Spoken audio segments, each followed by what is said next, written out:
do it. Get a grip. This stupid video I just showed you. I almost stroked out and died over it. You're watching a different show. You donkey. You ain't a captain of nothing but a sinking ship. Don't do this to me, Harry. The Ohio State. It's Ohio State. What do you mean, the? 312-988-15. Hello? You tell Johnny all you've heard and seen. Sometimes it's good to just yell about football. Yeah, that's right. All right. So today's off to a bad start. Let's get into it right away. Today's off to a bad start. You ever have one of those days where nothing works? That's what you're looking at. I got problems every single different way you could name it. Somebody write in the chat if I sound any different. Do I sound any different? Okay, here's the deal. Everything's messed up. The green screen doesn't work. On the digital thing on StreamYard, the green screen feature doesn't work.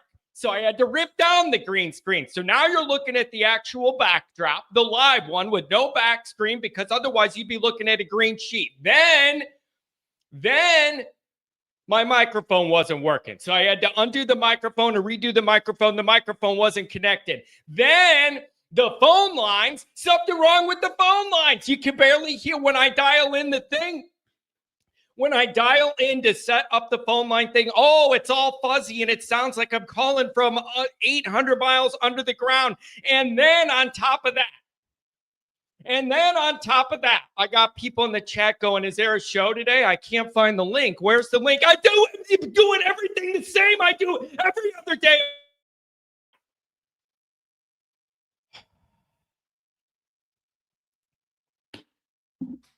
I just like my things to work.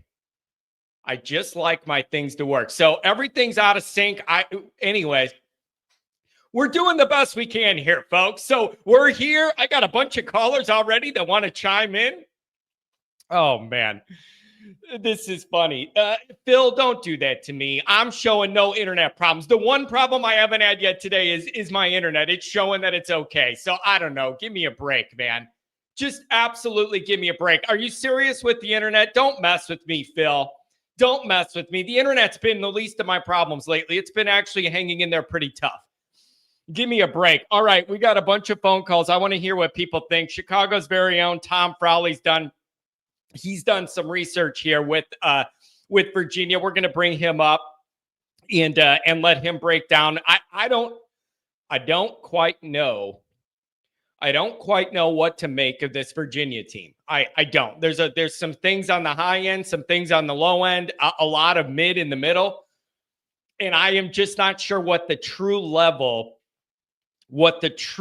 of this Virginia team is or whatever.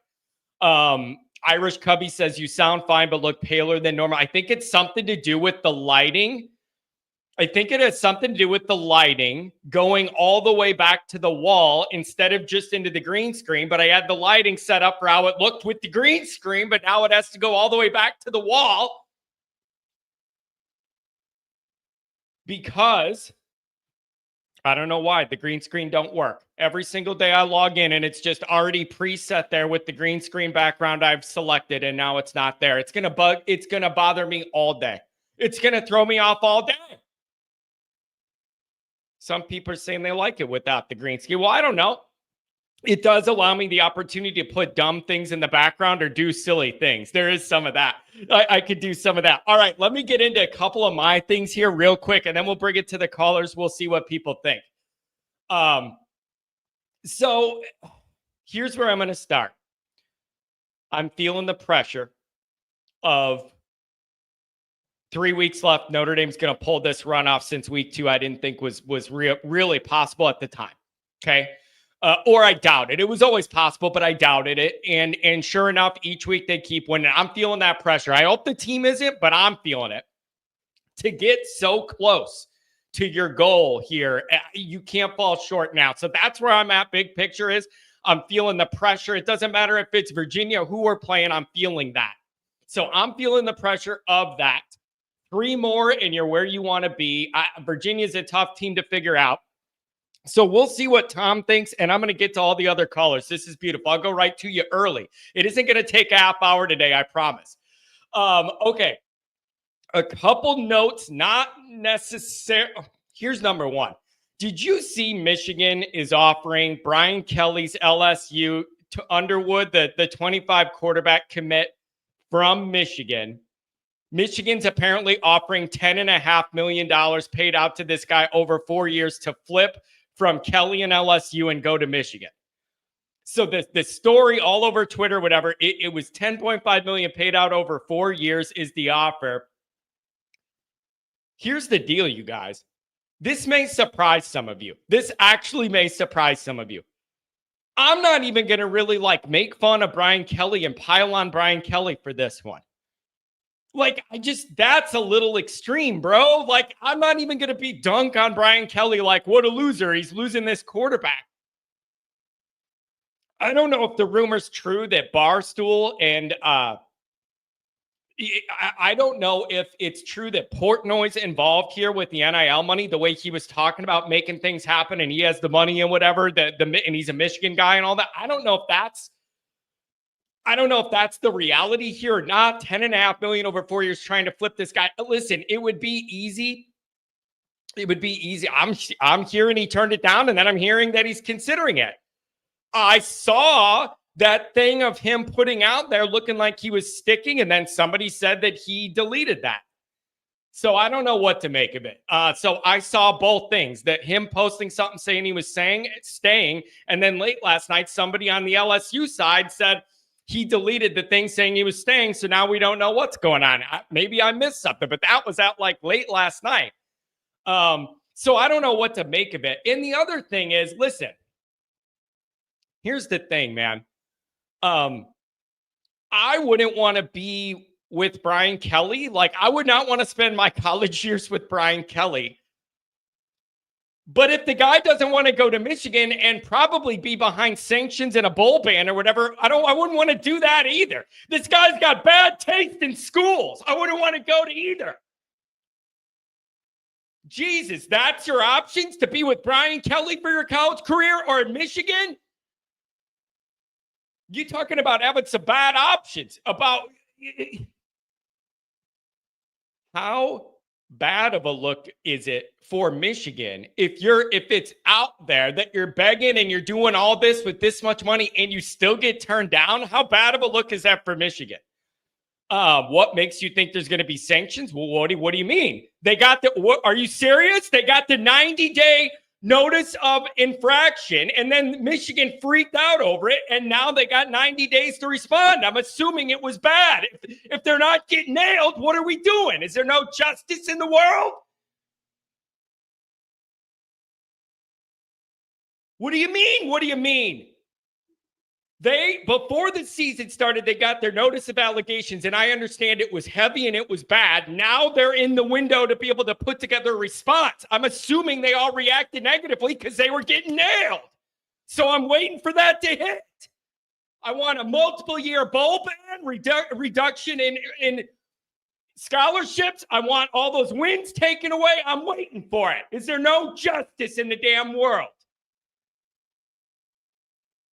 What makes you think there's not going to be any? You think you get to do all this and then they put together a case and then send it to you saying how they're punishing you? And why would the Michigan side freak out over nothing when they got their notice of allegations? They were all freaking out. And the Ohio State people were thrilled, the people that allegedly heard what was in there. So there better be something coming, but I always thought that was a part of this. If people don't want to go to Michigan right now, is who wants to go there and be sitting in sanctions or have all these problems? As for Boateng or whatever, I don't know, dude, whatever. Maybe Michigan's actually paying out money or whatever. Maybe he's paying out money. Oh my God, Pat. Why does John look weird? John looks weird because the green screen feature on StreamYard is not working today, and it's ruined my whole morning. And I had to rip down the physical green screen 1 minute before I went live, and I don't have time to adjust the lighting that hits on the real backdrop on the wall. Pat, It's bugging me that the technology I paid for doesn't work. So that's why I look weird. I didn't have time to redo the lighting and iron deficiency. That's a good one. That's a good one. Some people are saying it looks better. Maybe it just depends on if you can see or not. I don't know. I know it sounds different in here. I am used to the way the sound reflects with like half of this room being blocked off with the screen. It feels like I'm echoing really, really bad. It's weird. It's throwing me off. I don't enjoy it. I don't like it. People are saying it looks better, actually. I don't know. I'll have to adjust the lighting, but it just bothers me something you pay for isn't working. It's just bugging me. Always annoyed. I paid for something. It should work. John does not give a waiter hell. Dude, you know what? Callers, I'm coming to you. You know what? Man, I feel bad for these people. I could never be a waiter or a waitress. There's just absolutely no way. There's no way. Pat says stop paying for things that may not. Well, what do you want me to do? Delete StreamYard and then what? Wing it? Like I need a software program.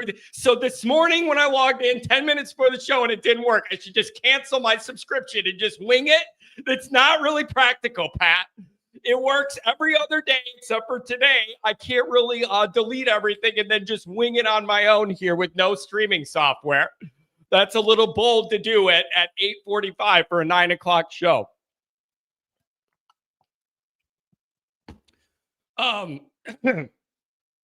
Anyways, the internet's working. Have you guys noticed? I have not had that internet problem lately. It's been actually pretty good. Anybody going to the Army game in Yankee Stadium? Yeah, I don't know. Is anybody going? I wanted to know who's doing the Rockney road trip. In the Rockney road trip, of course, I mean, in New York for Army and then going all the way out to all the way out to LA in the Coliseum. $2 holler for the Chief. Go watch the NIU game back before you drink the Kool-Aid. Again, I'm going to ask the question I asked a long time ago. How many games does this team have to win and play good football before you feel like you need to let Northern Illinois go week 2? Some people are already there and their trust is built back. Other people say that was still this year. I'm on alert for you to drop the ball. I would like to think this team knows and feels that they're close to the playoff and maybe even close to a home game. You can't fall off now. It's a different dynamic. I just don't see it happening. I just don't. I just don't. And I'm not watching that game again either. Are you outside your mind? I ain't watching that game again. No way. I'm not doing it. I'm not doing it. So I want to believe that they're past that and everything. But I want you guys to tell me what you think about Virginia. So that's a piece of this. I really do. I want to know. We've gotten better since the NIU game. We certainly have. But I want to know what you guys think of this. And then here, I want to give you this stat. Tell me what you make of this. It could surprise you. I don't know. In regards to covering the spread, in Freeman's 3 years so far, Notre Dame is the #1 team in America when it comes to covering the spread. And I feel like that's going to surprise everyone, and it surprised me too. Notre Dame has covered in these 3 years 66.7% of the time, a 22-11-2 record, and that is #1 by a full point over the #2 team. It is amazing to me considering how prominent the Marshall and the Stanford and the Northern Illinois games are. It's absolutely just surprising to me. It's just surprising to me to see that. And so even because all those bad losses jump out to me so much, but it's like, it's those. And then in every other area, you're doing fine, apparently. It's just the weirdest thing, man. It's just the weirdest thing. Me and Pat do not do well watching games together. We end up hating each other. In college, same thing. We do not do well together watching games. We get on each other's nerves, and it's just better. We have never, ever really done that good watching games together. To be honest, we just haven't. We just get on each other's nerves. So I don't know why. We're just too close to it, and I don't know. It's something weird. It's not fun for us for some reason. We never done well with it. Yeah, it's bad. I don't understand what it is. we just need to do our own thing. I don't understand it. It's just bad. Before the game, great. After the game, great. During the game, it's bad. It's just, I don't understand. So I think that statistic is weird. Here's the other thing. I see you guys talking about, I'm coming right to you, callers. I see you guys talking about already saying some of these teams ranked ahead of Notre Dame. It shouldn't be that way. Like what Indiana's going to maybe lose to Ohio State and then have no impressive wins and still make the playoff. That's the Big Ten brand, I guess, helping them. Your people are arguing some of these SEC records, like whatever it is. I've said it before. I'll say it again. The one thing I have a problem with this 12-team committee, or the one thing I have a question with this 12-team committee is, how can you philosophically consistently judge 12 teams with different conference records, some of them really strong or not? They're going to use the eye test one day. They're going to use strength of record, wins, losses, strong win, what's a good loss, a bad loss, eye test. What they're going to use whatever they want to rationalize whatever they want. But I have a hard time seeing them staying philosophically consistent when you have 12. They could barely stay consistent in their argumentation with 4. How in the hell you figure they're going to stay consistent with 12? So I'm just expecting a lot of just weird things here at the end, and we're going to have to see how they stack them up. But that's my main thing I'm thinking about with that committee is they did a bad job already staying philosophically consistent with their argumentation and methodology with 4. How are you going to do it with 12? So I don't know, man. And you can parse those schedules and eye test, and I do think there's something to the Big Ten and the SEC getting weight. Their teams are getting weighted heavier, even the ones that don't have a good schedule. Penn State and Indiana, they have no impressive wins to me at all. I'm just telling you, I don't care. Oh, they're in the Big Ten. Well, good for them. But I'm not impressed with any of their wins. Whoa, they're in the Big Ten. Whoa, let Johnny bow down in his basement with no green screen. Oh, wow. Who cares if you're in the Big Ten? If you haven't beat anybody I'm impressed with, why do I care you're in the Big Ten? So whatever, bro. Like, those teams are where they are. So whatever. I think everybody in the country kind of agrees Penn State's overrated. So I don't understand the love fest with Penn State. I'll never understand it. This isn't Joe Pa. I just don't understand. I don't get it. It's bothering me. It's bothering me. Pat, it's going to bother me all day. I'm going to keep mentioning it's bothering me all right. It's throwing me off all day. Okay, let's see what Tom thinks. 773. What's going on? Give us the breakdown, Tom, Chicago's very own. Good morning, sports fans. How are you guys today? I hope you're well, John. I don't want you to get too far off the tangent. I know that the college football playoff committee and all the other shit that's going on. Look, let's focus on this game, because I'll tell you what, I think by watching the last 3 Virginia games, I saw something very glaring on their defense. They play a strange 4-5-2 defense, or I'm sorry, a 4-2-5 defense. They're almost in a perennial nickel, and they leave the middle of the field, like the intermediate middle of the field and the deep middle, it's soft. So I think Riley Leonard could really eat.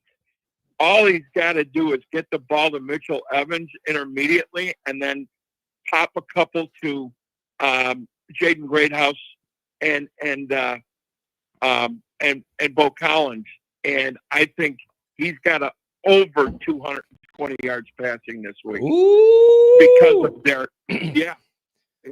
It's a big statement, but I'm telling you, their defense shows me nothing. They have the worst thing that Notre Dame can do is not come out fast.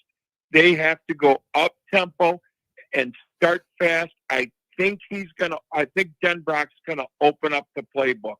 I will almost bet on that.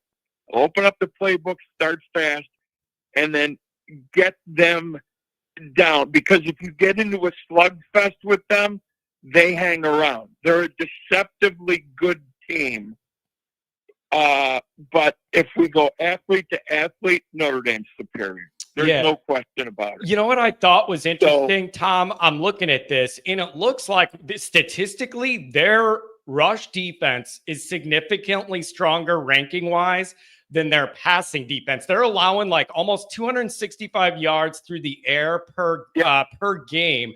And the pass defense or the run defense seems to be a lot tighter.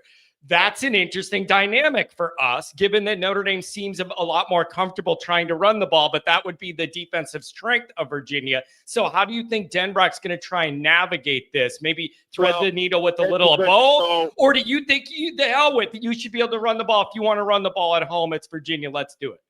Well, what do you think? Here's the thing. I really believe he wants. Here's what you need to do. You need to put these guys to bed as soon as possible. Yeah. So I would come out throwing, because of their funky defense, they do leave chunks open. I think they can gash them right up those seam routes, intermediate seam routes, and the over routes. Hopefully they can hang on to the ball this week. But this should be a very quick strike, big play offense. I'm looking for at least 5 or 6 big plays on offense. And that's just by virtue of what they give. Now, their defensive ends are really good. They're stout and they're tough. So, and they come and they contain well. So I think I think it'll bear out what you're saying on their run defense. But as far as offensively, I think we're going to see Mr. Bryce Young and Marco Rubio have a great day. They got to and Junior Tuihalamaka and Josh Burnham have to contain this quarterback. Calandria, he's about as tall as Drew Pine is. He's quicker than Drew Pine, but he can't see over that line. So I think the defense will contain him. I'm looking at a 42-14 type of ball game, maybe a 49-17 type ball game. I think they get a cheap touchdown at the end of the game when the scrubs are in, because our second and third team will be in at the end of the game.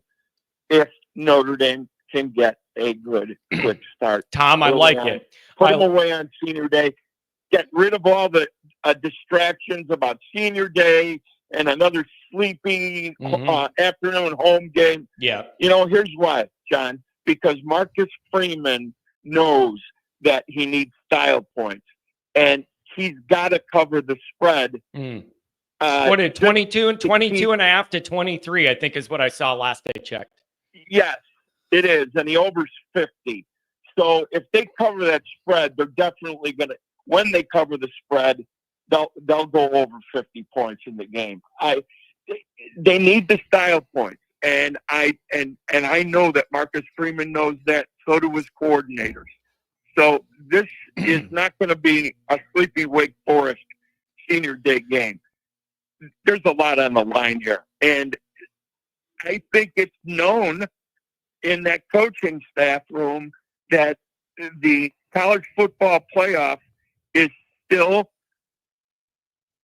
does not respect Notre Dame because of the NIU loss. And maybe it's rightfully so. And the week schedule, but like you mentioned earlier, Penn State, come on. Indiana, yeah, it's a great story. It's the best story in college football this year. But let's see what happens when they tee it up at noon in Columbus on Saturday. I think they're going to get a punch in the mouth, And I hate Ohio State, that. But we can't worry about that. They got to take care of business. I think it's a 42-14 Irish win on Saturday. That's a good one. Here's what I've been thinking about. That sleepy afternoon day in South Bend, everybody's kind of got tears in their eyes because they're saying goodbye to mom, and you have like that melancholy feeling around it just because you're saying goodbye and doing all that. But Tom, follow me here, man. I expect this crowd to be engaged because of what's on the line. It isn't just about, oh, you got to get excited because Virginia's in town. No one's excited Virginia's in town. The idea is what you have on the line, big picture. It doesn't matter who's in town. It's a big deal. This is this fan base's chance to send the guys, say goodbye, and send them on the road to finish this thing out the last 2 weeks and wrap up a playoff thing. If you're not excited for this, I don't know why you even bother being a Notre Dame fan. It isn't about Virginia per se. It's about what's on the line when Virginia comes to play, if that makes sense. Well, you know what? I did a little searching around amongst the wine and cheese crowd. Oh, fancy. They're all going, which usually by this time of the year, they usually give these tickets up to the peasants like us. Yeah. And and offer them up to us. But there's quite a few of them that I know that are going down there. So people realize that it's a big ball game, regardless who they're playing. And, they need to stay healthy. They've got to win convincingly and then get ready for pesky Army next week. It's going to be, it's all the way to USC. This is all systems go. I think everybody's on board. I think you'll hear a louder crowd. I don't know if it'll be as loud as last Saturday night. Yeah, well, it's not going to be. It doesn't have to be. It doesn't have to be. But be engaged, Tom. You know what it reminds me of? And I don't know why this sticks into my head. Maybe because it was a good year, regular season, anyways. 2012. We were undefeated. Senior day was a bad Wake Forest team. It was an afternoon day with not, senior day. But Notre Dame was 10-0, about to go 11-0. They beat them 38-0, I think. And the crowd was excited. And it had nothing to do with Wake Forest. It had to do with what Notre Dame was doing and what they had on the line. I expect that energy. There should be that energy. It isn't about Virginia. It's about what's on the line here. You got to go through Virginia to make it happen. I expect that. You better be loud. I think the students will be engaged too. That's the electricity in the stadium when they get going, and there'll be a lot to cheer for tomorrow because they want to get their. And look, another thing I saw, the way that this quarterback plays, I think Mr. Leonard Moore and Xavier Watts are going to have monster games tomorrow too. I really do. Xavier Watts last time in Notre Dame Stadium, that's a big game for that kid. Look for him to be really sharp and maybe even a couple of picks tomorrow. Yeah, it's it's a big moment. I'm feeling the pressure, Tom. I hope the players aren't, but I'm feeling this build. Just even what I do in my basement, I feel this pressure building towards the end here. And you know what, man?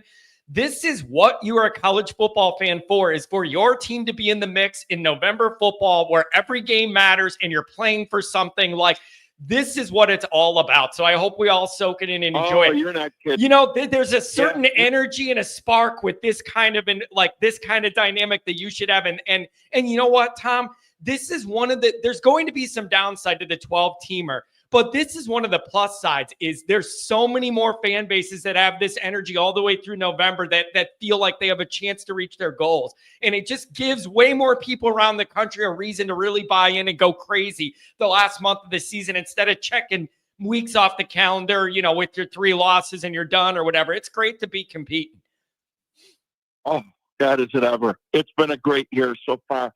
Take that blemish away. But, John, we've been right since Purdue, and there's only one spread we hadn't covered, and we didn't cover the spread in against Louisville. Everything else, beautiful. So listen, I got to get back to work. You guys have a wonderful Friday. Thank you for letting me on. Go Irish, and we'll have a good day. It'll be a good result. Tom, you're the man, Tom. Give me a call after the game if you feel like it. God bless you, man. You're Chicago's very own. I love you. Take care. All right, you too. Take care, John. God bless. Bye-bye. Man, I love that dude. He loves Notre Dame football so much, and it's so pure. That's the other thing, man. I've gotten to know Tom over the years. There's no, I don't know how to say this. There's no like embellishment or anything. Like Tom, he just loves Notre Dame so genuinely with all of his heart. It's the purest thing I've ever seen. Like there's just no BS or added fluff or nothing. He absolutely just loves Notre Dame 100% and spends all of his waking time thinking about this football team, and it warms my little heart down here in the no green screen room. Frabble edits $10 holler. Can't call in today, John. Thanks for the $10 holler. But I'll be in Bradley tonight for the quarterfinals matchup with LWC, and then headed to South Bend. If ND wins out, A&M wins the SEC, and Ohio State loses, we get the 5. Woo, baby. We get the 5. I'm telling you, I'm already seeing people doing all of this, this team's got to win. I'm not smart enough, you guys. Like, I admit it. I am not smart enough with all of this, who's got to win and who's got to lose. And I need 4 teams to lose here and this team to beat that team. I don't have the time to sit there and figure all that out for us to move up or whatever. And I don't know what this committee's going to do or what they're going to change or how they're going to. I have no idea. Just keep winning, and I just think it'll work out. Just keep winning, and I think it'll work out. Run the ball. Jay Lamont, I like this. Denbrock, run the ball, use play action. It's simple. I think it's, unless it's somebody on one of the other channels he operates, Mark Rogers in here, and was kind of defending for Penn State, saying they beat a lot of beat 4 teams with winning records or whatever. Man, for as high as they're ranked, is that the only bar? Don't you gotta have a ranked win? Or is it just because we're in the fancy Big Ten that's enough to just beat teams with a winning record? That does not impress me that much. I'm sorry. But maybe I'm just biased because I'm Notre Dame, and you all know my bias. I think my bias with Penn State comes from the fact that it reminds me of Brian Kelly. Let's be honest. I'm not kidding. Let's be totally honest. I think a part of the reason I am an axe to grind with Penn State is because it reminds me of the Brian Kelly era at Notre Dame. I say it every single week. Not elite recruiting, but pretty good. Going to beat all the teams you should beat with more talent, and then you're going to lay an egg in the biggest game with the chance to actually move the needle and have people believe in you. It's literally Brian Kelly, Notre Dame, Franklin, Penn State, same exact thing. Wash, rinse, repeat. Wash, rinse, repeat. So it's just, I get the Big Ten thing or whatever, but dude, I'm sorry. Just because you're in the Big Ten, it doesn't mean I'm impressed with your schedule or whatever. Indiana's beaten no one I'm impressed with. Penn State's beaten no one I'm impressed with at all. At all. So maybe whatever, man. Big Ten, though, I guess. I don't know. Whatever. 386, you're in the mix. If you're on a hold, you're going to be on the air. 386, what's going on? John, how's it going, brother? It's going very well. Listen, man, I'm excited. I'm feeling the pressure. I'm feeling the anxiety. This is we're down to the wire, man. Notre Dame's trying to make this run from week 2 all the way through with, and it's impressive. You got to finish it off, though. You're too far now to fall. Too far now to fall. I think it's crazy. We've got a quarter of the season left, right? It's went by fast. It always goes by super fast. But, man, I mean, we couldn't ask for any more. We legitimately have a shot to host a playoff game where after week 2, how low we were. So it's just really, really cool to be in this moment. And I think the team's going to take it well. You know, they've got a couple opponents in front of them that really shouldn't play too big into us, in terms of anything bad happening. So I think they're going to be ready. And honestly, the last few games, I think they're really trying to finish this season with some strong momentum, not just kind of scrape by and get in. We're trying to be playing our best ball. You know what I mean? Yeah, man, I'm right there with you do you remember a bunch of those years Notre Dame would be hanging in there, and then towards the end of the year, they would fall off. In November, they would get ran over, ran down, and it just felt like our conditioning couldn't last, and we just got grinded down, and it felt like you were just reaching for the finish line and kind of gasping for air, out of breath. That's not how this feels. I feel like this team, they should be trending up and they need to be trending up. Especially with this playoff thing, like you want to be flying high going into this. And that's kind of how it feels, right? Like we would always be right there and lose to Stanford at the end, or lose to USC at the end, or something in November would go wrong. This just totally feels different. I just really, really like the approach that the team has taken since week 2. But even like this latter half of the season, right? You can almost see it in Freeman too. I just feel like they have like a new sense of confidence. They kind of have felt their way through the season. They know what team they are. They know what their strengths and weaknesses are, and they're just kind of playing into that, right? Riley's kind of coming into his own. So it's exciting. Like I think we've got a real legitimate path to not only get in, but potentially do a little damage in the playoffs. I don't want to get ahead of myself, but that's kind of how it feels. Yeah, I'm with you, man. And you know what else too? I asked this chicken and the egg thing. You mentioned Freeman too. And here's what I don't know the answer to. Freeman seems more comfortable and confident right now. And I just don't know, is that because we've gone on a win streak, or have we gone on a big win streak partially because he's more calm and confident in his messaging and how he carries himself? Or is it a blend of both? Like he just seems like he's steadied the ship of his own navigation of figuring out kind of how he wants to be and navigate and present himself. I think it's a little bit of both, right? But I think, when you take an L, whether it's in a game or in life, you got to at least learn from it. I think he really learned from the Northern Illinois loss in terms of, hey, I can be this buddy coach that everybody likes, but I need to coach these guys hard. Like if I want to get everything out of them that I know that I can get out of them, I got to coach them hard. And I think that's been the difference the second half of the year. He's coaching these guys hard. Obviously, they're always going to like and want to play for Freeman. He's just that type of coach. But I think that he is bringing out a new level of focus with them that maybe he wasn't tapping into before. You know what I mean? Does that make sense? Yeah, it definitely makes sense. So whatever they're doing feels like it's working. But like, okay, let me bring this up. Andrew Gilmore says it's the schedule. Is anybody else out there thinking how much of this is being over-exaggerated or pumped up? Because let's be totally honest, as Notre Dame fans, we have not played Murderer's Row through the middle portion. The middle to end portion of this schedule has not been a bunch of great teams where you're really tested. And, it's one of those games against superior talent.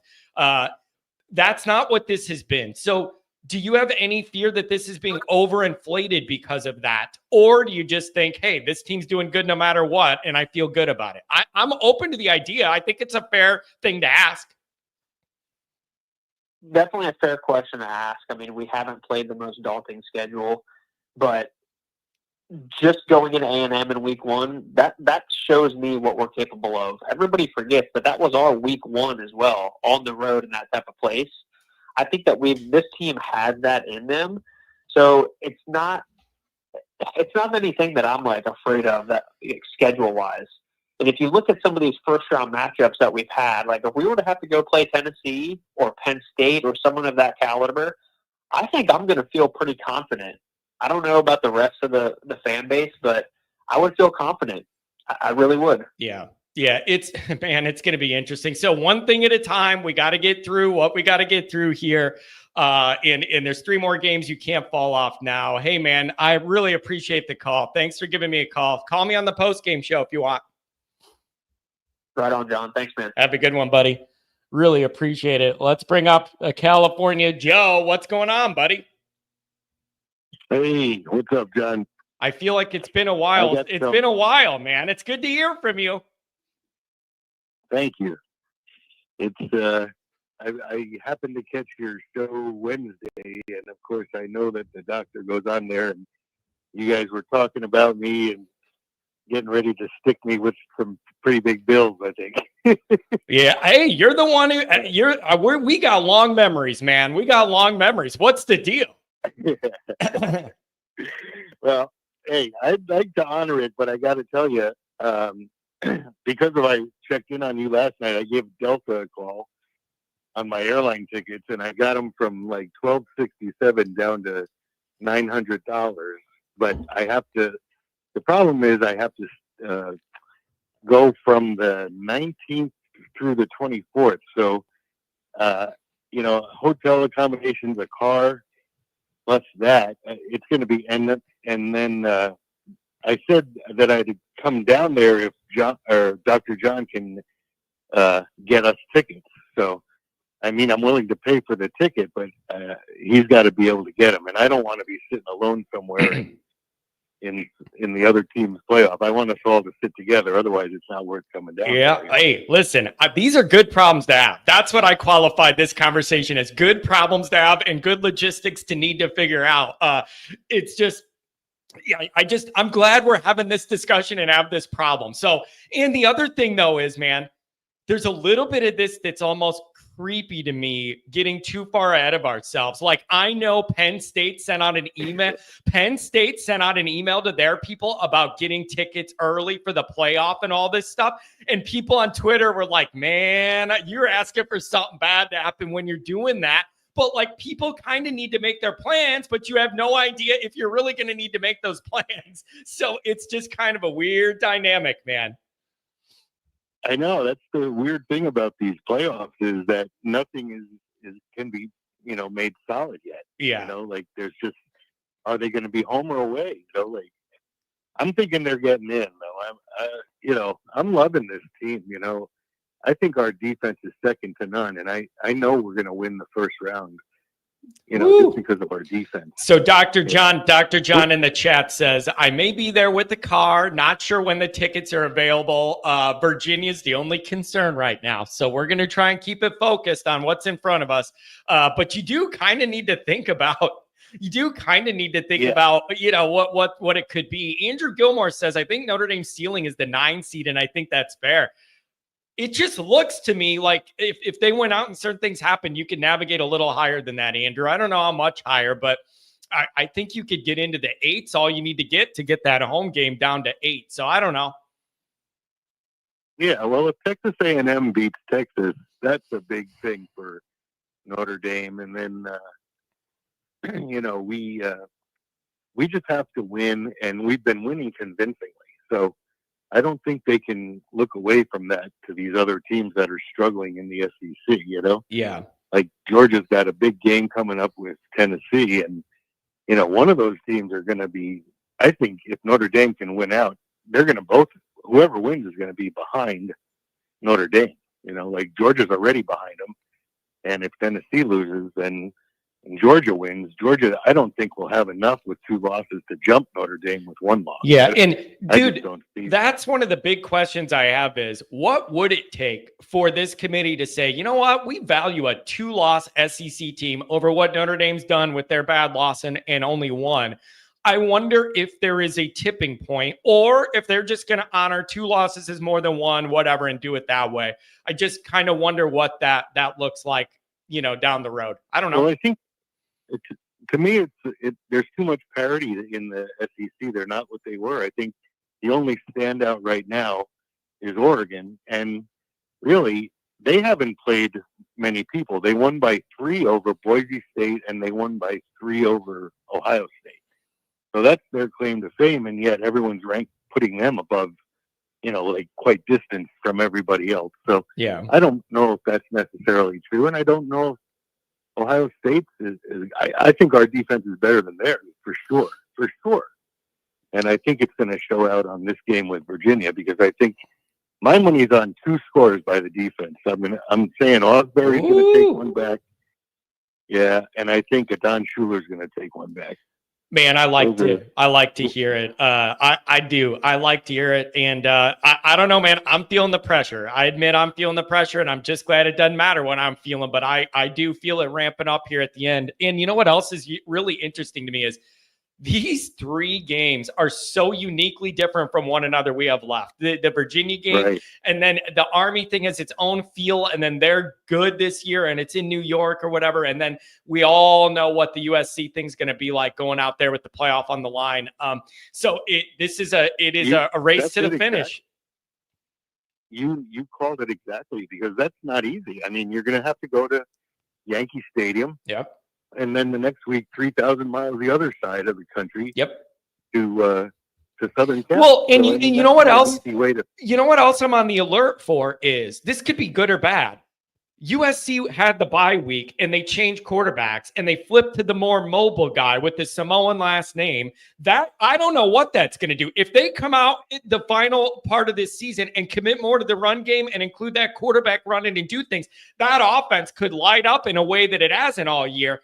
I'm on alert for that. Like, I don't know what I'm going to get, or it could all crash and burn and he's worse than Miller Moss and a mess. I don't know what we're going to get, but I am on alert to see what they look like after changing. Yeah, I think we might see both. I think if this new guy, I mean, he's going to be a freshman. I think he's going to be pretty intimidated by Notre Dame's defense. So I'm not too worried about him. I'd be more worried about Miller Moss, because he's not flashy like Caleb Williams was, but he's solid, you know. So if it just so happens that he's on his game and Notre Dame can't penetrate and you know, kind of get him backpedaling a little bit, then it's going to be a tough game. Yeah, but it's going to be. I don't know, man. I have just weird strains of thought with all like three of these games. It just feels like we're doing it, John, with our backups, like two second stringers and third stringers on defense, and it's not costing us a thing. Like, we're kicking ass. You know? Yeah, dude. I love it. I have been wondering, you know, you get another injury on the defense, another injury on the defense. It started out along the defensive front, and then now it's on the back end with Morrison or whatever. And I just keep going, when are we going to start seeing this affect us on the field? Where's the drop off coming? You know, where's the big mistake coming that wouldn't happen if Morrison was bad? Whatever. And it just hasn't happened. And other guys are stepping up. No. It's a real compliment to this team, the players, the development, and also the evaluation, because they're finding guys that can just play good football. So good job by everybody. Absolutely. And I think that Boubacar, if he had played, he'd have about 8 sacks by now, but he didn't get to play. Botello's out before him. And now we have Tui Alamaka, who's just as good as these guys. I mean, he's playing like he's on fire. So, you know, to keep filling in these guys is just incredible to me. He's a third stringer, and you wouldn't have known that in any games he's played that he's coming, you know, 3 on the depth chart. Like, he's playing his ass off. Yeah. And I love that Leonard Moore. I think Leonard Moore is, like, better than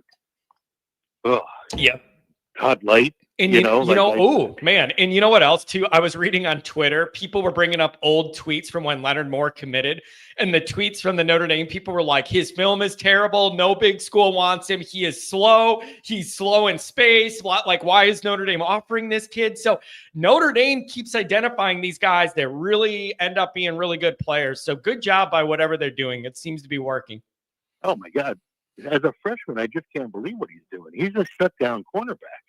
Who's doing anything against him? Of course, there are not many teams that throw the ball, you know, efficiently, but it's still, you can't take away from what he's shown us. I mean, you know, filling in for Ben Morrison, you're missing nothing. Yeah. You know, so I'm feeling really good. I don't think anybody in that first round is going to want to play Notre Dame. You know, like, I don't care who they are. I don't think they're going to want to play us, because they know that we are just loaded with coaching and we're loaded with players. And now you're getting to see finally the gelling of your offensive coordinator and your quarterback. You know, like, all of a sudden, things are working between them. They have a good rhythm going, and it's you know, it's making the receivers look better, and it's making the running game, you know, that much more dangerous, because you have to pay attention to them. Tight end Mitchell Evans is finally bouncing back around to what we want him to be. So and you know what?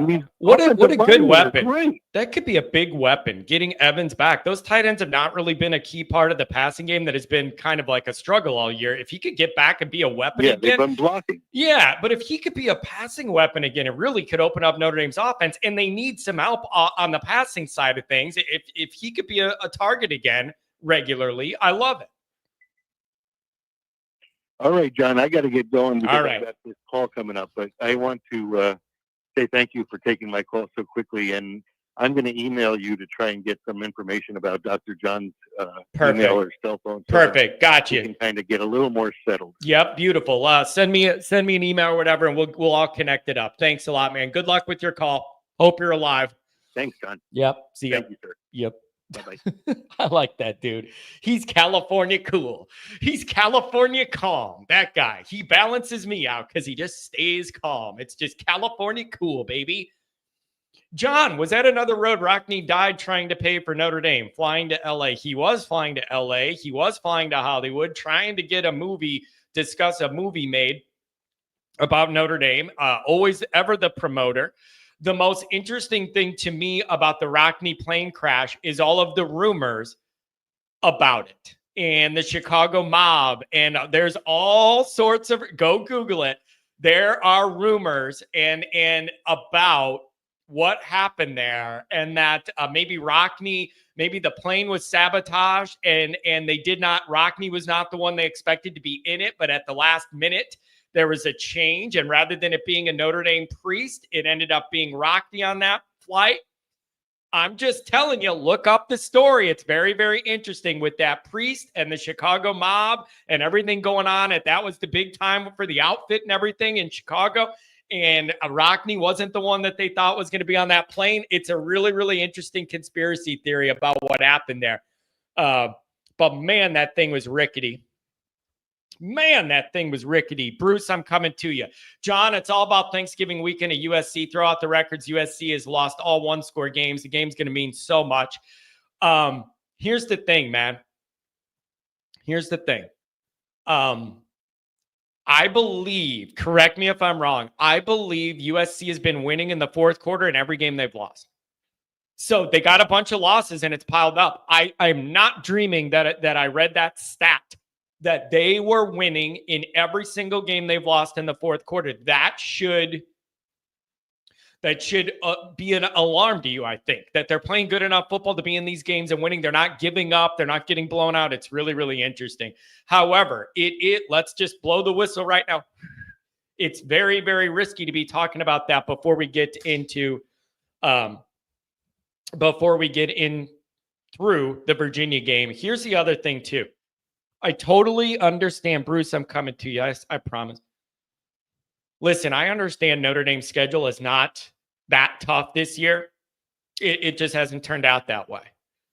But I also want to say it's really not Notre Dame's fault that Florida State and USC are not great. So, I understand if you're just going to be looking at the schedule, and the reality of the schedule is it's not the strongest, toughest schedule in the country this year. That is a fact. It's an undeniable statistical, mathematical fact that it's just worked out that way. But Notre Dame had Florida State on the schedule, USC on the schedule, and they tried to schedule Miami, and Miami backed out. So, I struggle with this because factually the numbers are what they are, that when you add up the wins and losses and everything of the teams we played, it isn't that tough of a schedule. But it ain't because Notre Dame tried to schedule all high schools. It's not our fault. Florida State's terrible. They went from one of the best teams in the country to one of the worst over a year. That's not our fault. It is not our fault that USC was supposed to be, USC's on the comeback trail because Lincoln Riley's going to own recruiting on the West Coast. Not our fault. Miami, yeah, sorry, guys. We're busy that weekend. We can't.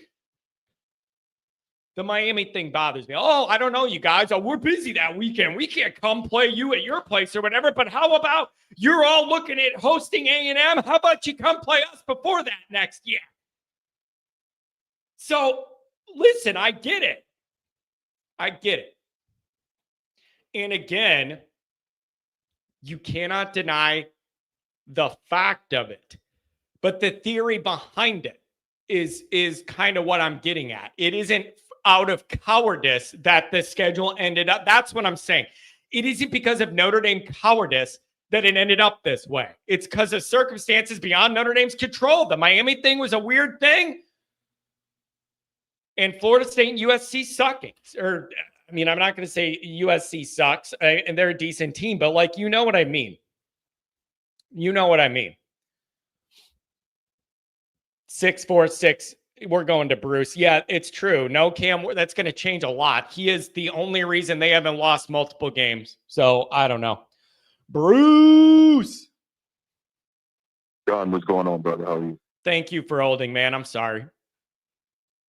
Hey, no problem, man. Actually, as always, I take my notes while you're talking because I'll forget stuff. But anyway, you took one of my points just now talking about Notre Dame's schedule. So I'll just kind of expound on that a little bit real quick. And you're absolutely right, because as we know in college football, the non-conference games, of which Notre Dame always plays non-conference games, those are scheduled out years in advance. So if you schedule this stuff out years in advance, how the hell was anybody supposed to know that FSU was going to be this bad, that USC was going to be this bad? Look at what, to your point, look at what the schedule was supposed to be coming into this year. At A&M to open, playing against Miami, who clearly is very good, playing against Florida State, who was 13-0 last year and was not expected to be this bad, playing against USC, who, to your point, Lincoln Riley was expected to have humming by now, right? Playing against a good Louisville team that's a top 25 team. So that would have been 5 top 25 teams out of, 12 games, right? So they had a very strong schedule. To your point, Miami drops out, FSU turns to garbage, USC turns to goo. What is Notre Dame supposed to do except play who's on the schedule in front of them? But they're getting penalized. Well, okay, so here's the thing. Bruce, here's the answer. People are going to say all you could do is play the schedule that's in front of you, but then you just can't complain when you get jumped by a 2-loss SEC team, because while you're playing the schedule that you have, people are going to say it isn't strong enough. Like, I don't know. They're going to start arguing 2-loss SEC teams are better than Notre Dame's record. That's coming. And the one loss Notre Dame has is almost, some people argue, counts as 1.5 or 2 losses. So I don't know how you see that. Okay. Right. So that was actually, I was getting to those points as well. So one, I guess the question would be, is this NIU loss, is that the worst loss in the country this year? Because it seems to be that everyone sees it that way. I think it's definitely the worst loss in the country? It's definitely the worst. It may not be the worst loss in the country, but it is the worst loss in the country on any resume of a playoff contending team, I would argue. I can't think of any other team in the hunt for the 12 that has a worse loss on the ledger that stands out than that one. Right? So I don't know. I don't. Yeah, that's probably true. So yeah. You could probably find a worse loss, but it isn't for a team that's kind of in the hunt. That would be my guess. Right. So the other thing I was going to say, and this goes back to the scheduling, I've heard you say this, and you're 100% right, that Notre Dame is never going to get credit for its schedule unless it plays Bama 4 times, Georgia 4 times, and Ohio State 4 times every year. Yeah. So that's just what it is, right? Yep. I have lifelong friends that I went to Catholic school with in high school, devout Catholics, who hate Notre Dame, and no matter what information I put in front of them, they insist and maintain on the fallacy that Notre Dame is just handpicking the week schedule so that they can do whatever they want to do. And I'm like, no. And I broke down this whole thing to them, but there's nothing you can do to move people off of their Notre Dame misconceptions short of winning a national championship. And you know what's going to happen even when they win one? Because I do believe that sports are cyclic. Eventually they'll win one, and I think Freeman might be the guy to get it done. Will I be alive when it happens? Like, that's the Bruce. I think Freeman's going to be the guy to get it done. No, but my thing is this, though. Even when they win a national championship, the same people who despise Notre Dame are going to say they only won it because they don't have to play in a conference. That's what they're going to say. Man, okay, now wait. Get to pick their schedule. That's how they won. Let me push back on this a little bit. I feel like that argument would carry a lot more water in like the BCS era, where Notre Dame plays 12 games, they get in the title game, and then they only have to play good one time or have another team play bad one time and you win it. Don't you think that the fact that Notre Dame's going to have to go through 4 decent teams to get their next championship kind of undoes that argument, because you're going to have to play 4 good teams to win it? John, yes and no, right? Do you know why it doesn't undo that argument? Because if we jump to the NFL real quick, despite the Patriots' continual dominance over a 2-decade span, what do people say all the time? That, they had 6 wins baked in every year because the AFC East was terrible. As if that's all they had to play every year. They never had to play. And when you have a top-ranked schedule every year, you got to play the hardest schedule every year, and then you still have to get through the playoffs. So it doesn't matter. When people think something, they're almost always going to hold on to it. Other notes. Let me say this, John. It's really interesting to hear you talking about the playoffs and winning out and et cetera, because as I recollected, I'm the guy that was calling in week after week, talking you off the ledge after NIU. Yeah. I'm just saying. It's true.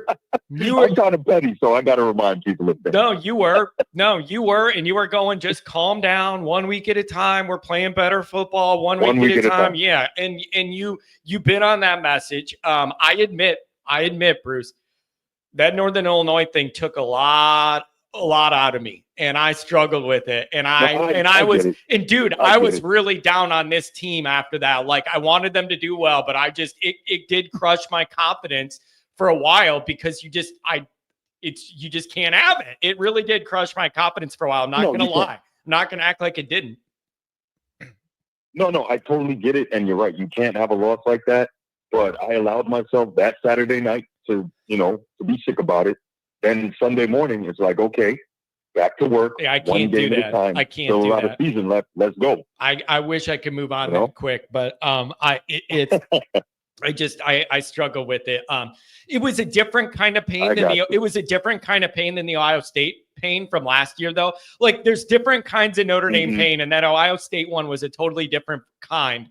Dude, I got to give the staff and the team credit. They could have laid over and played dead and just given up on everything, and they didn't. And I got to give them credit, man. Right. They believed in themselves more than a lot of people, even in our own media, believed in them, and myself's probably included, and they deserve credit for it.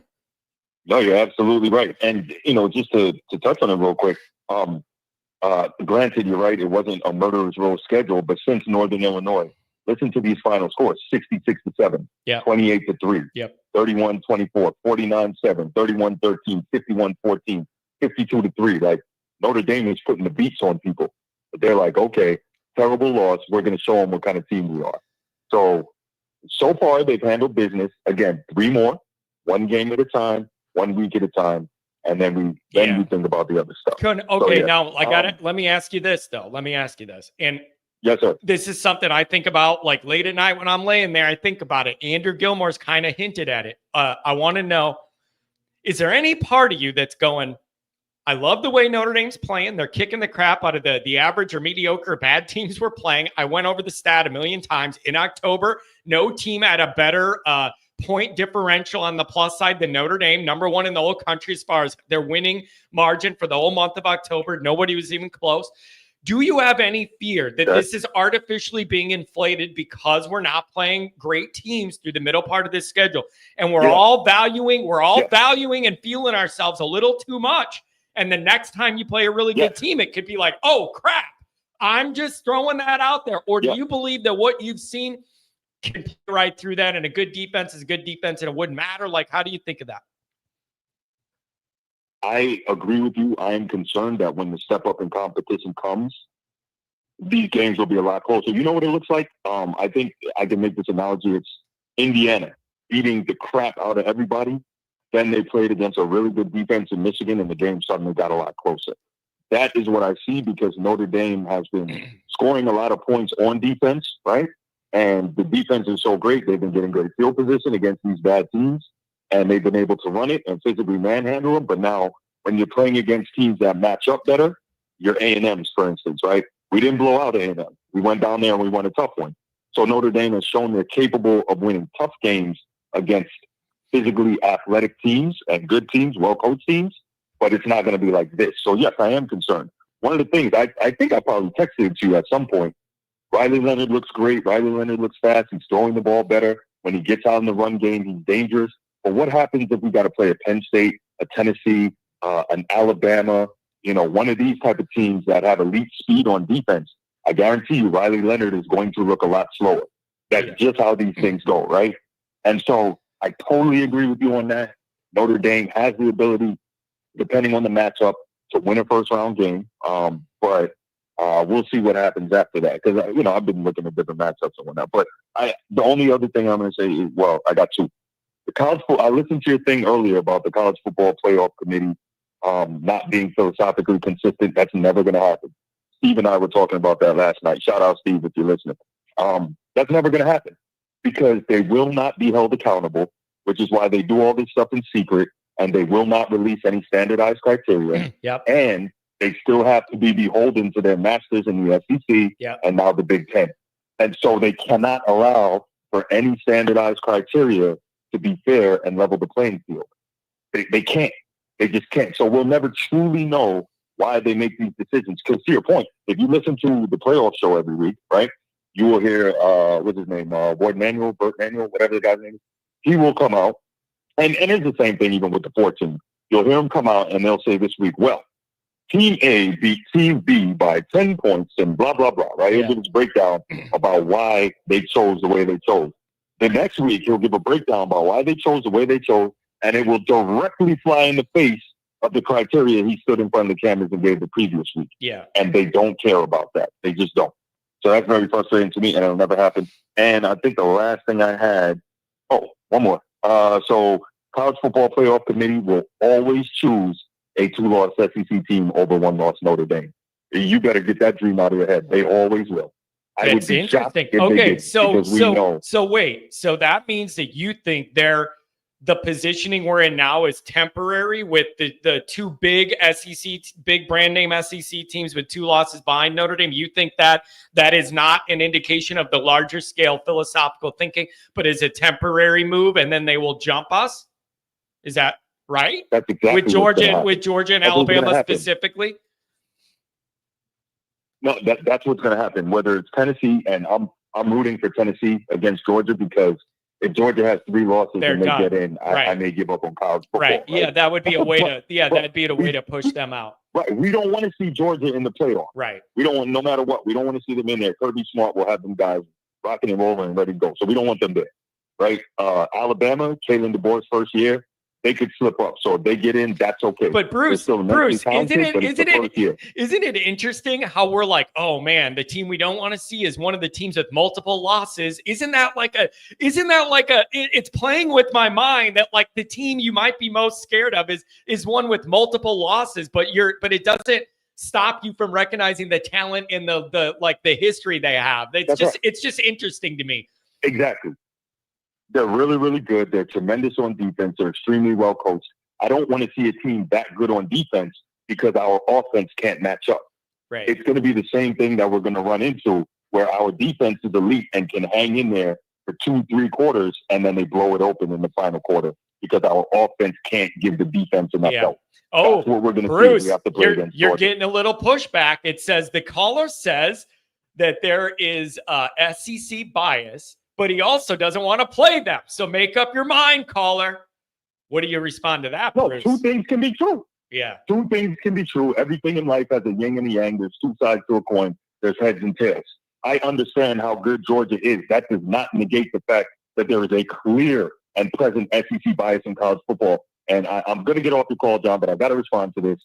ESPN, right, is the main broadcaster, ESPN, ABC, Disney, the main broadcaster of the college football playoff.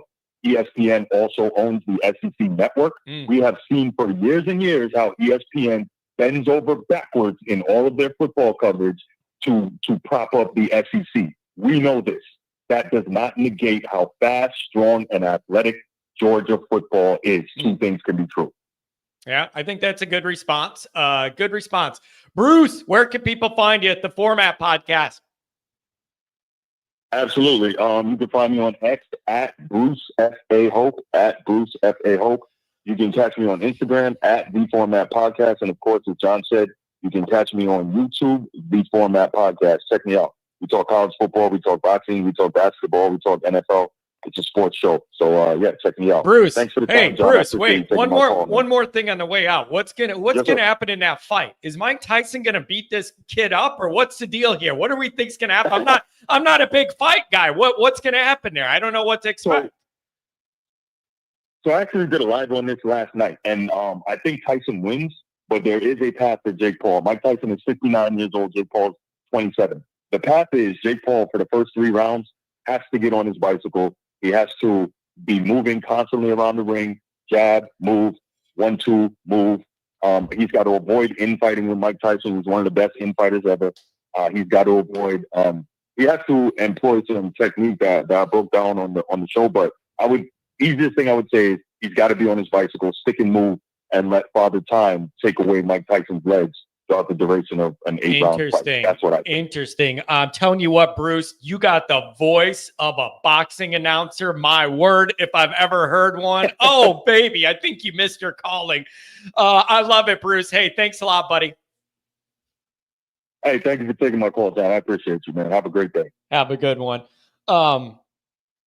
Andrew Gilmore with some accusations against Paul. I thought that he jacked himself up too, but isn't that not allowed? Like, don't they check for that? Or is that like okay in the boxing world? I don't know how this works. I have no idea. So I'm just asking. $2 from Jay Lamont. Beck would spot us 14 points with the picks. Yeah, people are starting to question him.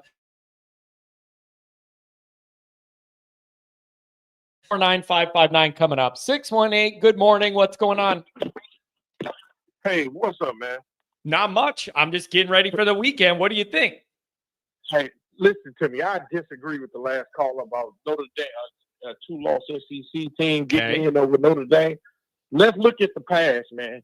Whenever Notre Dame has been close to making the playoffs, the playoff committee always showed Notre Dame love. It doesn't matter what conference it was, they always showed. The playoff committee always showed Notre Dame love. So he can get that out of his mind. They know the 2-loss team is going to make it in the playoffs over Notre Dame. But no 2-loss team in the country is going to make it in the playoffs over Notre Dame. Now, I mean, I'm sorry, man. It is what it is. I don't care about. And if any conference is getting love, it's the Big Ten conference that's getting the most love. So what are you thinking about Indiana and Penn State specifically? Man, Indiana is not the number 5 team in the country. Penn State is terrible. They can't win big games. Big game James just do not win games, man. Yeah, it's interesting. I just those schedules just don't impress me, but they're big. They're from the Big Ten, so I think they're getting a benefit from that, right? Like, you got to rank these teams somewhere. So I guess it's like if you have a Big Ten team and they're undefeated, regardless of who they play, you got to have them ranked pretty high. I guess that's the theory, right? Right, and if that's the case, why BYU? Why BYU is not ranked in the top 5? I'm not talking about playoff season. I'm talking about ranked in the top 5. Well, don't you agree? I think that there is a big amount of respect, a large amount of respect for SEC and Big Ten scheduling, and there's not a lot of respect for the ACC or the Big 12. I think that's the answer. But let's be honest, man. The SEC is beating up on each other, but they're all ranked. But they're all overrated when they rank. Man, they ranking these teams by what matchup is going to be in the next 2 weeks or the next week or so. And in the Big Ten, man, who has Penn State beat that's ranked? Notre Dame got two teams in the top 25. Yeah. 2 teams in the top 25 Notre Dame has beat. So who has Penn State beat? Who has? Well, we'll see what Indiana is all about. Yeah, you're going to get that answer. You're going to get that answer loud and clear. Yeah, you're going to get that answer. It's going to be really, really interesting to see. So I don't know. Now, if they go on the road and they beat Ohio State, then yes, they deserve to be in the top 5. Yeah, I do think it would really, really be nice if there was some sort of printed out guideline of like what this committee values the most and like what they weight the most. Like if they could put out some sheet to the public, to the media, say, here's what we value in order of importance. 1, 2, 3, 4, 5, whatever it is. Any sort of like framework for that would help people have trust in the process. But it just kind of feels like they do whatever they want and then retrofit the reasons. That leads people to not trust what you're doing. So I don't know. Yeah, and this is the thing, man. ESPN don't run the committee. the committee always, I don't care what brand or what, I mean, like the year that Clemson beat Notre Dame in the ACC title game. I didn't feel like that year Notre Dame should have got in. But, you know, the committee loves Notre Dame for some reason, and they're going to make sure that Notre Dame get in. Yeah. No matter what the schedule is like. And ESPN don't run the committee. They only got the television for the playoffs. They don't run the committee. Yeah, I don't know what's going to happen. All I know is you got to just keep winning and force this problem upon the committee. Force this problem to be a real one. And you know what else is a big question I have? They're already debating this. What happens to teams that make it to a conference championship game and lose? That is a huge, huge question, along with can any two-loss teams jump one loss or no loss teams? That's one question I have. The other big one is there any penalty for a team that is good enough to make it to the conference championship, but they lose that ball game? How much is that held against them, and how much should that be held against them? That is a big question I have. That's a big deal.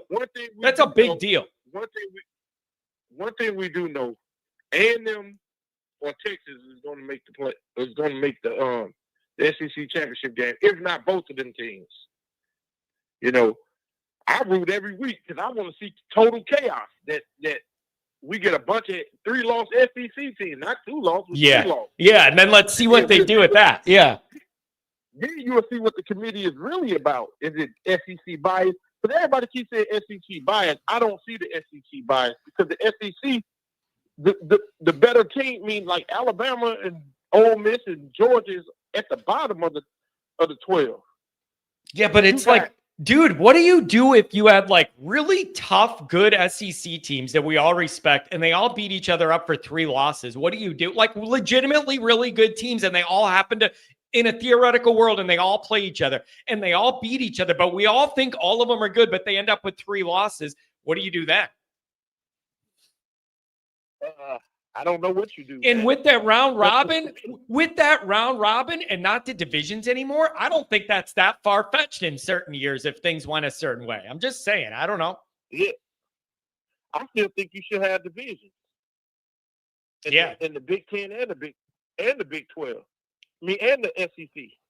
Because this round robin play has proven that, like, it has really proven nothing. Because you're going to mess around and you're going to be like, okay, this is like Georgia. Georgia got the number 1 strength of schedule, but they played everybody in the SEC. That's good.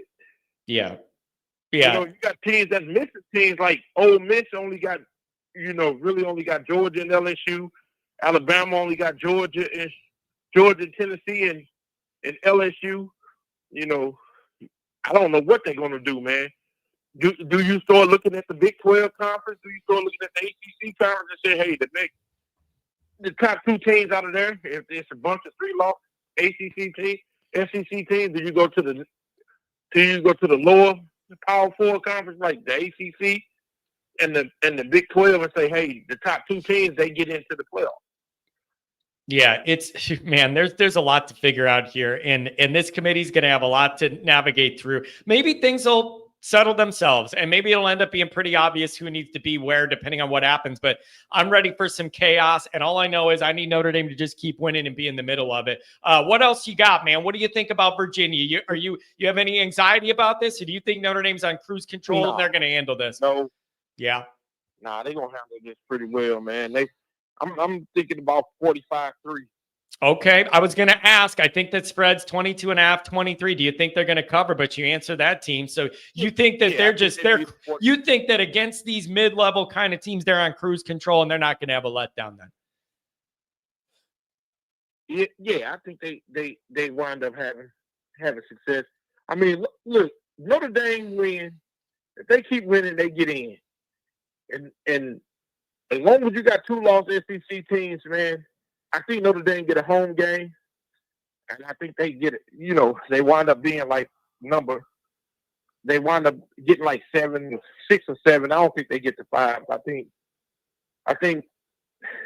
there's a possibility they get to 5, but that's only if, like, Ohio State make it to the Big 10 title game, and they blow out, and Oregon blow them out. But I think six, maybe 7 to be perfect for Notre Dame. I mean, look, we just need to get in. I ain't worried about where we at. Let's just get in. Let's get in and see where it goes from there. Yep, that's the name of the game, man. You got to win 3 more times. Hey, man, thanks for the call. Enjoy the weekend slate of games. Give me a call whenever you want. All right, man. Have a good one. 220 calls from that guy in the history of this radio program. He's the number one most frequent caller by far. 220, that's a lot. 949-559-918 coming up. 949, you're on the line. What's up? I'm catching up to him on the calls. I think this might be number 4 for me. There, you are up to number 9, it says. Holy crap. Yeah. My alter ego calls in. Yeah, I think so. What's on your mind, my friend? We're in a really good place as Notre Dame fans right now. It's senior day. It looks like you got a winnable game in front of you here. Things are trending well. You're sitting decent in the playoff rankings. What do you think? Well, we got to get through Virginia, and keep in mind this is a team that legit beat Miami and had the game overturned by an official. Yeah, I'm telling you, Miami should have so many more losses. They should have like 3 or 4 losses. It's outrageous. They really should. But listen, I don't know what to make. I don't know what to make of this Virginia team. There are some decent things. There's some really bad things on that schedule. There's some good things. They seem to be all over the board. Everybody was making a big deal that they beat Pitt. Well, they got blown out by an average North Carolina team the game before. So what's the real level here? Like, I'm not freaking out that they beat Pitt, so now I'm scared. It's just, I don't know what the realities are about this team. Yeah, same with me. They legit beat Miami, so there's cause for concern there. The only thing I care about Virginia is whether they be tall or they small. All the who's down in Whoville realizes that what though the odds be great or small, Old Notre Dame will win overall. Oh, I like that. I like that very much. I really do. And so what do you think? You think sleepy day on senior day, Notre Dame slogs through this, or do you expect Notre Dame to turn it on and take care of business pretty handily? I just want the victory. I don't care. Yeah, I'm not going to grade it. I'm just going to count it. And you know what? Wait, it's another really, really good question. This is another good debate. Do we and the group and caller and the chat, do we think that if Notre Dame just wins these 3 games, regardless of what they look like, we're going to end up where we want to be? Or do people really believe that Notre Dame needs to impress and needs style points and needs to kick the crap out of these teams to still be respected in the final poll? What do we think as a group here? Do you think just winning is enough? Or because the schedule hasn't been a murderer's row, you got to beat everybody's brains in to end up where you want? I don't have the answer. I don't know. I think it is the latter, because you don't want to give any possibility, no slim open window to a bunch of lunkheads in a room led by Ward and Manuel. Yeah. It's I think it's a good point. And people have been mentioning that it seems like Freeman is getting the message and he's trying to pile it on when he can. And I don't feel like that was a big feature of the Brian Kelly era, to pile it on teams and destroy them, like blow people out. And I don't know whether if that just wasn't his DNA at that point in time at Notre Dame, or if they just weren't capable of it. I'm not really sure. I think Brian is just incapable of it. I think I'll even add that I think that Marcus is probably saying, let's get so far ahead that your brothers can come in and get some experience, get some play time, and enjoy it. And so that fires them up. They're playing for the love of each other. So they go out, they're more in cooperation with each other than they are in competition with the other team. Because when they're in full cooperation, nobody can touch them. Yeah.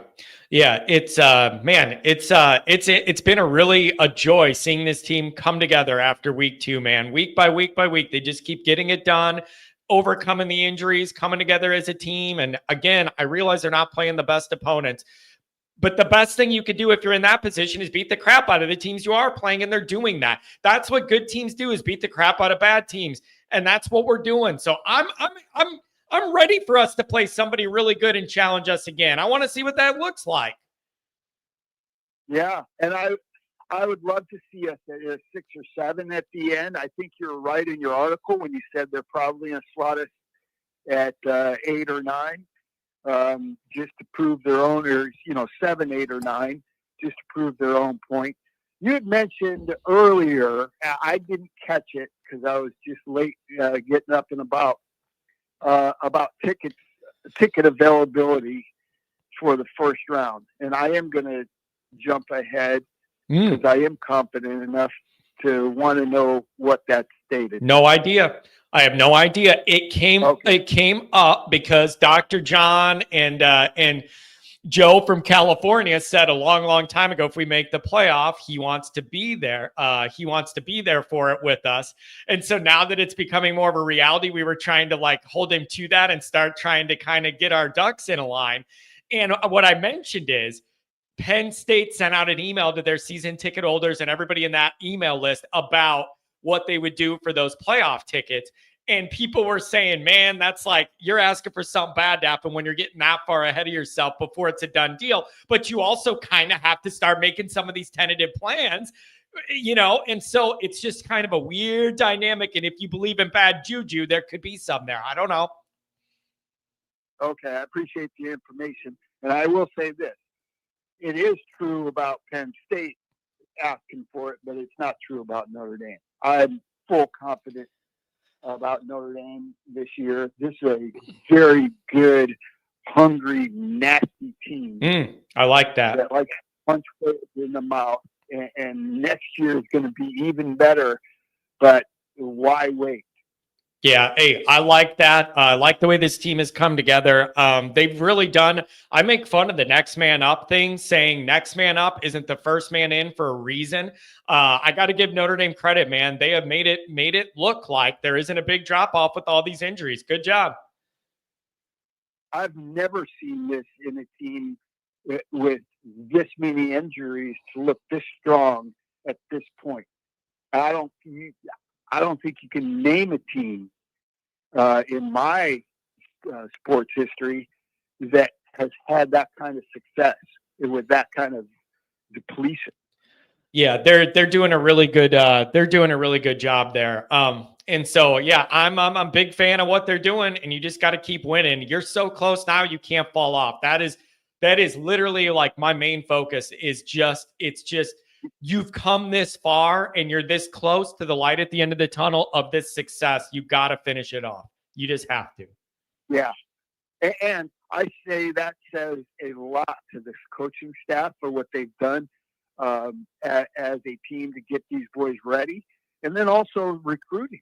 It wouldn't happen if they didn't have the right boys on campus, and they've done it. So my hat's off to it. And anybody that says, oh, Marcus hasn't won one yet, that's okay. He's done enough in my mind to warrant that he's learning on the job. Most people don't, they fail to remember that he's a first-time head coach. Everybody else we've had has come in season because they got their training somewhere else. He had to shed what he saw with the purple thing, and then he's made his own improvements through mentorship with two pretty darn good coaches. Yeah. Yep. It's true. He has had, listen, I get both sides of the argument. You could say it is Notre Dame and there are expectations and you're on the big stage, and it doesn't matter if it's your first time coaching or not, there is an expectation. And then other people are like, listen, man, it is tough. You're not doing your learning on the fly at Central Southern State Baptist University where you can make mistakes and learn from it and nobody knows. Everything he's done is in the spotlight on the good and the bad. It's a very big challenge. Oh, absolutely. And if you use the second line of thinking, you still have to give credit where credit's due. And it's in the accounts receivables right now.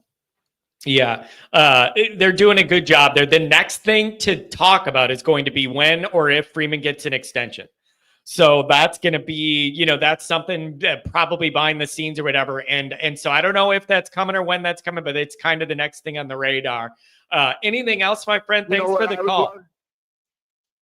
What I would love to see in that situation is do it privately between Freeman and the university. Don't let the media know. Don't let anybody know. It's none of our business, and just let us pull our hair out over it. Oh, when are they going to extend them, kind of thing, and just get it done. Lock them up when they need to. Yeah, but I think you got to make it public at a certain point, because it ends up bleeding into recruiting and everything, where like people would want to know how long you're expected to be around or whatever. But I don't know. I heard they were talking about it last year, and then the Clemson game happened and it cooled off real quick. Like that's what my understanding was, that both sides were talking about it, and then Clemson happened and they were like, maybe we'll hold off.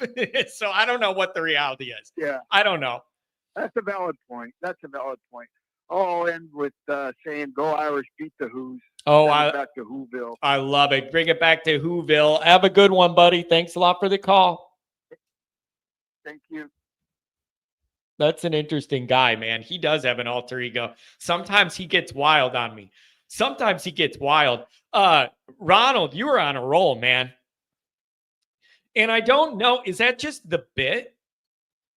Is it because Ronald McDonald's a clown? Like, is that the whole point of this? Is that it's all a bit because of the clown nature of things? Like, is that it? I don't know.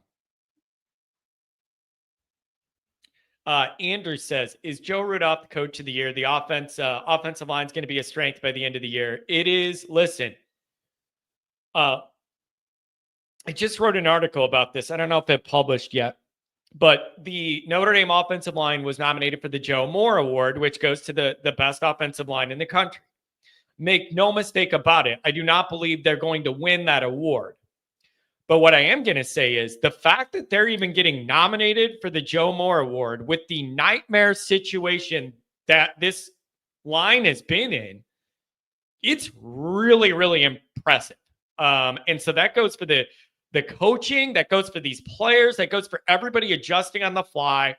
Both your tackles are gone. Then a guy replacing that tackle's gone. Then in Purdue, the third game of the year, a bunch of more people get injured and their legs fall off or whatever. And then you got to move guys around to replace that and do this. All of that while you already have the Northern Illinois loss on the ledger, so you can't lose again. You have no margin for error. The offense is trying to get caught up from Riley being out in the spring and everything. Like, they've done a really good job, man. They've done a really, really good job. So Rudolph, unsung hero. And you know what? What would pay it off to make it all come back home on the plus side is, Joe Rudolph running the offensive line. Give me that Rudolph at a home.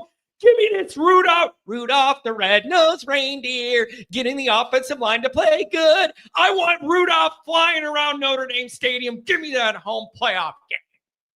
Give me that home playoff game. It's Rudolph. It all applies.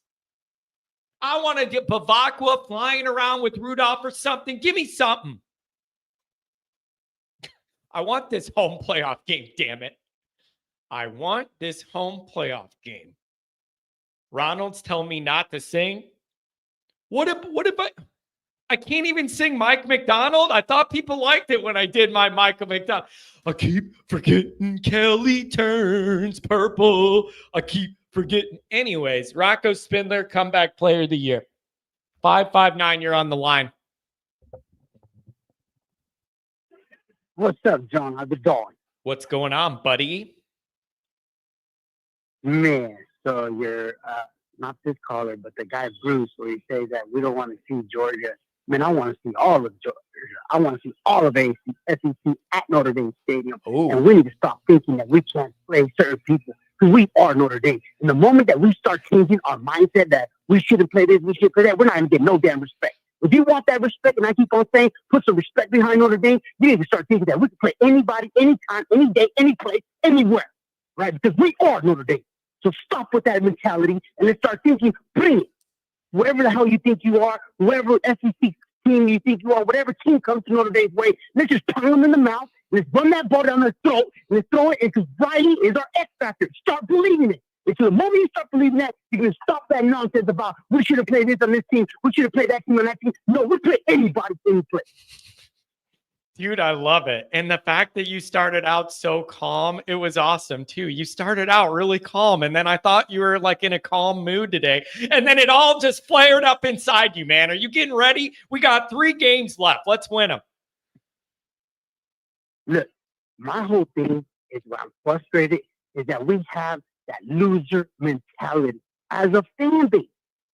We don't want to play certain people to what happened in the past. The past is the past, bro.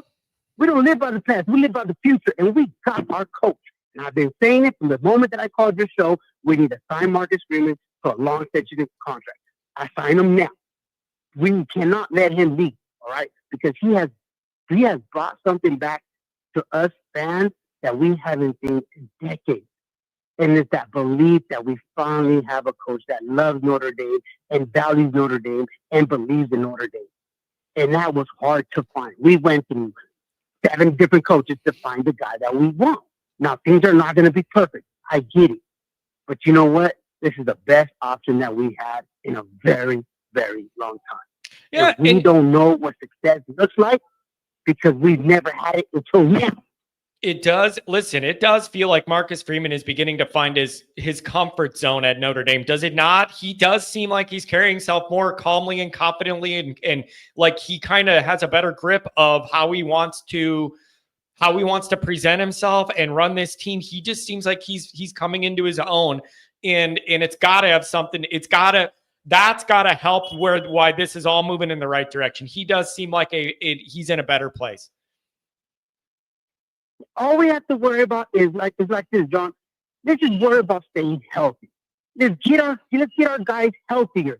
Let's get Riley looking at the reads that he needs to and build his confidence on throwing the ball. Man, our X factor is Riley. There's a reason why this team was a hot commodity, and I think we're starting to see it. It took a while, and it's taking longer than we want to, but he is our X factor. He really is. And the moment that people start seeing that, we're going to start some threat inside this whole playoff committee because you know what? Notre Dame doesn't get love. There's no doubt about that. And there's nobody like Notre Dame money. I've told you about that before. We are Notre Dame. But we need to get that mentality out. And you know what? I called Feinbaum and I let him have it on Monday, but he blocked me after that. And I let him know what he thinks was going to be different. I don't care no more.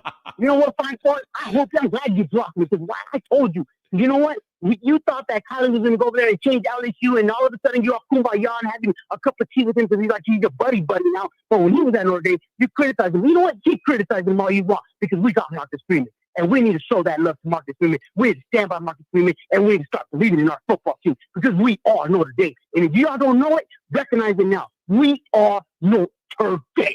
I like your confidence. And we're going to see it. So do you think Notre Dame has any trouble with Virginia, or did they just blow right through them on senior day? I think we're going to blow them away. But you know what? We can't be overconfident. Let's be realistic. Each game, every week, day by day, it will play itself out. We will get either between 7 to 5 seeds. We're going to host one at Notre Dame, start buying your tickets, and then start showing what Notre Dame is all about and why we should always be in the conversation of any type of football playoff. Man, I like your energy, man. What's your plans for the weekend? What's the move? So my son has a wrestling tournament on Friday, so I'm planning to be there. Hopefully everything works out well. Get out of work probably by 11 o'clock on Saturday. Have my Diet Coke and have my chain. I tagged you on my chain, bro. We're all Notre Dame fans that have seen me out there. I'm telling you, we need to get that Notre Dame chain. Because we're that chain gang going on. We're that gang that we stick together no matter what. Thick or thin, we are Notre Dame guys. I like we're ready it for this football game. I like it. Week. Dude, love you guys, and I love all my Notre Dame fans. And love you. Hey, John, love you too, my boy. And you know, like I said, I haven't been able to really tell you my gratitude. I really like to have a chat with you off the record and everything. But blessings to you. Thank you for everything you have done for me and my Notre Dame life. All of you, everybody that requests me on X and all that. I don't care about all that stuff, but I want to tell you thank you because you brought another piece of my life, another joy, and it's another 3 years of sobriety.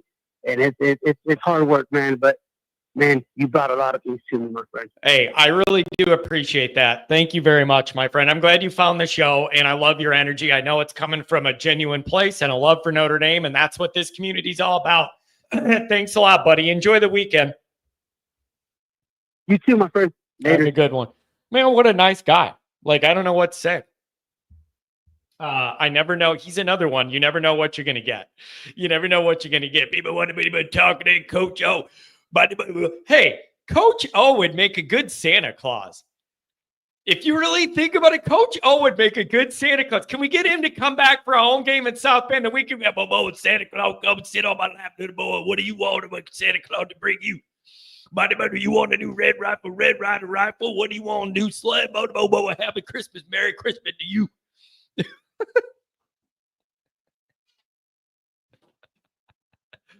I'm Coach O, I love Big Mac.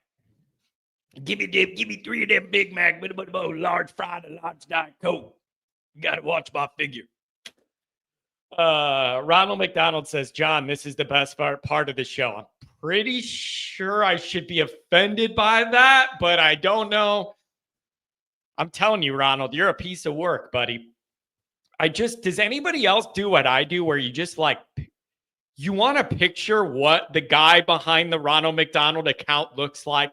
Like, I can't be the only one wondering, like, what does it look like on the other end where that guy's just sitting there typing this stuff? Like, I just want to know. I just think it would be funny. Ooh, Andrew, this is good. Look at this. Do you think Virginia will have some trick plays dialed up for Tyree? Wouldn't you? Wouldn't you? Like, I kind of like that. Why wouldn't you try and do that and highlight that and give him a chance to come back and burn his old mates when they have the playoff on the line? And I don't know their roster. Is he not one of their more jukey type guy, like gadgety guys? Or no? I think that's a good question, Andrew. Andrew, it's been good to have you back this week, man. We were about to search out and send a damn search team out for you in the wilderness, bro. People were thinking you were gone forever. Yeah, he's ridiculously fast. So I don't know. We'll see. And listen, if you're Al Golden in this defense, you certainly can't lose track of that. Like, you can't act like you didn't know what the guy could do. You know what I'm saying? So there's really no, it can't be some surprise. So I don't know. We'll see. But why wouldn't you? Like, I've got to think he's one of their more athletic players. I mean, I would think, geez, but what do I know? What do I know? Roger Dodger says, I'm checked out for the season. Roger Dodger even changed your logo. Is that how I know how checked out you're going to be? Roger Dodger. USC's a tough one to figure out. I'm expecting them. I don't know what I'm going to get after the quarterback change. Are they going to commit to the run game more and have that quarterback run more and take some pressure off the pass game? I don't know. I am still incredibly fascinated by the idea that every game USC's lost has been a one-score game where they've been leading in the fourth quarter. And that is going to be one of my talking points when we get to that game, that it's interesting. And it's it's going to be tough. But for that game to even matter at all and register to me, you got to win the next two first. And you know what else? I got some thoughts about Army too, but I'm keeping those in the can until we get through this game. But I got some specific thoughts about Army. And so we'll talk about that when we get there, but we're not there yet. One game at a time. All right, everybody. I got some articles to write. I got somewhere I got to be at 11. So that's going to be it for the show today. Thank you for the calls. Really energetic calls today. A little bounced around all over. I appreciate the calls. I appreciate the donations. And here's what we're going to do. We are definitely going to do our live stream after the game tomorrow. And then I can't wait to watch Georgia, Tennessee. It's going to be really, really interesting. And I can't wait to do that. Troll rankings. That's a good segment. I could have fun with that. Can I include myself? Do I get to include myself on the list somewhere? I don't know if I'd be number one, but I think I'm pretty good at trolling when I want to be. But thanks everybody for being here. Love this community. It's growing. We're getting new people in the mix, and Notre Dame's got to win. Yeah, we'll see about that fight tonight, and then we'll see if Notre Dame takes care of business tomorrow. We're getting down to the wire here. Andrew says, "Am I a troll?" I don't think me and you maybe count, Andrew, because like you troll, but with stuff that's like has a factual or statistical reasoning to your argument, but then you add stuff to it to make it troll-ish, but it's usually from a premise that starts from logic or facts or whatever. It's not just off the radar troll. And you do it sometimes, but then you're like serious sometimes, and it's like it's not all one troll. You know what I mean? Like all troll. It's interesting. So I don't think so, Andrew. You have too many real football thoughts. You've logged way too many true football stuff here to be a troll. Like you've called with real football stuff, not just all being a clown just to do it, I guess. So anyways, that's what we're going to do. So stay tuned. Right after the game, we'll go live. We'll see if the microphone works. We'll see if I have a green screen. We'll see what's going on. Thanks, everybody. Have a good weekend.